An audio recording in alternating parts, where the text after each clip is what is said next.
and trusting that I'm receiving from source rather than making it up or thinking it. So that was great. Well, you're never making it up. You're always getting it from somewhere. Yeah. But the question is, do you want what you're getting? It's like going to a restaurant where the food is never good and wanting them to give you something good.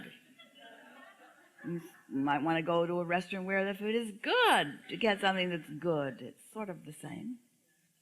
A few times when I've meditated, or quite frequently, I get to a place where, and you've talked about this before, where I start to feel a swooning. And it's exciting because Don't let it be. Don't let it be exciting, and don't get your head wrapped around it too much, because you'll slow it down. Well, that's exactly what happens, Yeah. is that I'm like, oh, this is exciting, and then I'm like, oh, it's also a little scary. Your attention on it gets in the way of it too. So you just have to be soft and willing. Esther remembers those early feelings, and she discovered if she would offer the thought, I am ready, or I'm willing. And the key is, this is not just the key in effective meditation, which is really the beginning of so many wonderful things for you. This is the key to creating anything that matters to you. Don't put so much effort in it. That's why we explain to you the creative process, step 1, step 2, step 3. 1 is ask. 2 is source answers. 3 is you got to receive it. You got to allow it. So if you're asking, you're not allowing. And so if you get too heady about it, you're in the way of it. If you're trying too hard, you see. So sort of kick back and cool your jets and relax and let it be loud before you hear it. In other words, don't say, I think source is talking to me. Wait. Shh. I think source is talking to me. What? Because by then it's gone. Just listen. It's not going anywhere. We haven't got anything to do but you. Just relax and listen. And let it be what it is. And don't try to make it be more than what it is. Here's a good thing to say. Don't try to be readier than you're ready.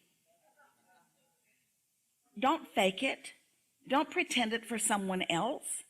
Don't rush it. Let it be whatever it is, because whatever it is enough. And you know why? Because it's got to be.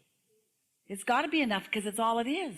You can't make it more. You can't make yourself readier by trying harder. You'll make yourself less ready by trying harder. Meditation is quieting the mind, not thinking about quieting the mind.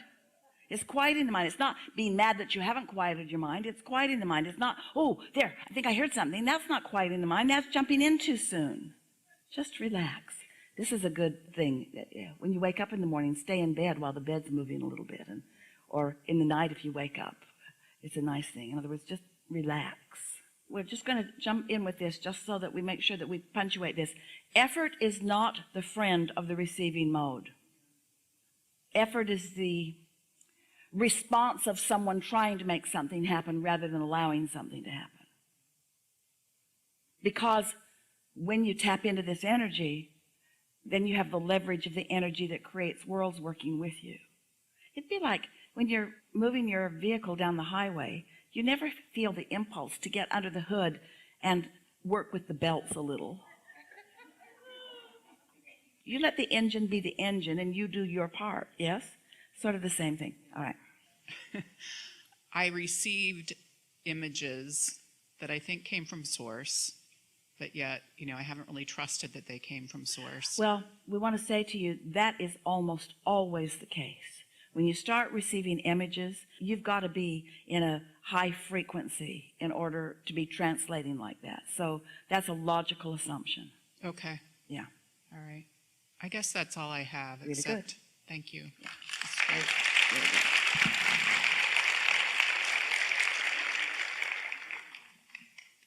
Good day. When you talked about instinct, I love that so much because I have such an affinity for animals and nature, and I see them as alignment, that they're always in the receptive mode. So I wear a lot of animal print because it just makes me happy. And of course he mentioned Albie Einstein, and the quote. Well, another quote that he talks about is imagination, and how great it is, and how so much of... And before you go further, Yes. and maybe it's where you're headed. Yes. We might be jumping in ahead of you. Imagination is the receiving mode. Yes. And humans don't get that. Right. They think that they conjure their Yes. imagination. You don't. Yeah. You receive it. I know. It's so good. And so this imagination, I feel everything is imagined. We're imagined. I feel so, So you're talking about the vortex that existed before the manifestation. So there was some thought before. We're asking you this, and it is likely that you will know the answer to this. So when we talk about this vortex, you know what you don't want, you know what you do want, and you've thrown over this lifetime and many before, many things into this vortex, this vibrational reality. And law of attraction has been gathering the cooperative components. So the cooperative components have been already gathered, and they are more than the individual pieces, because they're playing off of one another. When you think a thought, the thought thinks. So now this mix of creation has taken place, and your inner being is there with all of it, understanding it. This is an important, we haven't talked like this good. before. I can feel this coming. So your inner being is with all of your cooperative components. Your inner being is focusing upon these cooperative components. Your inner being is the point of attraction for these cooperative components. So your individual asks, your individual desires have actually become more than you can in any moment comprehend. But you're ready for some of it. And so whatever, through meditation, as you quiet your mind, whatever you're ready for, that's when your inner being, who knows what you're ready for, begins to offer a presentation of thought that you are ready for. Isn't it lovely to know the cooperative and the co-creative partner that you're dancing with? That should ring your bells in a big way to know. Now, does it make you feel like a puppet on a string? Shouldn't, because everything in there you put there. Everything in there you sifted and sorted from life. Everything in there you thought in step one into being. You asked it into being, and Source answered it into being. And now you're doing this step 3 part, the best part, the 90% part of your life. Remember?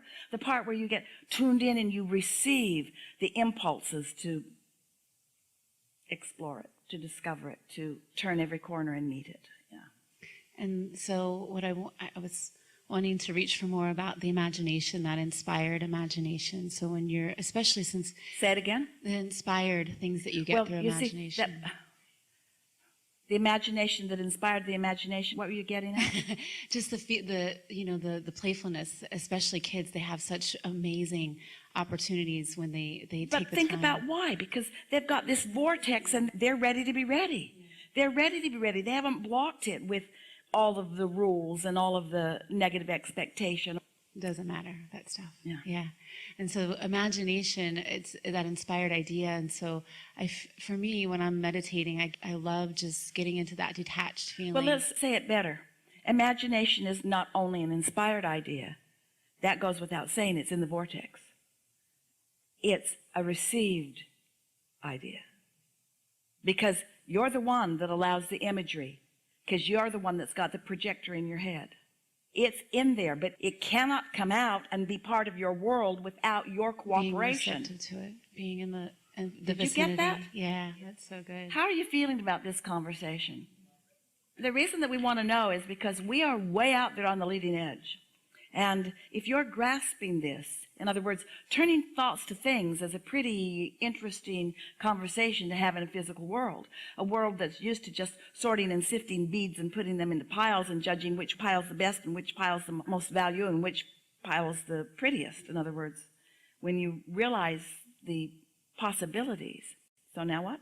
And so I want to touch a little bit more on the animal thing. I just felt inspired to ask about sentience. And I think there's this connection that we all feel a little closer to certain animals like whales and dolphins for me, and maybe I'm speaking for other people.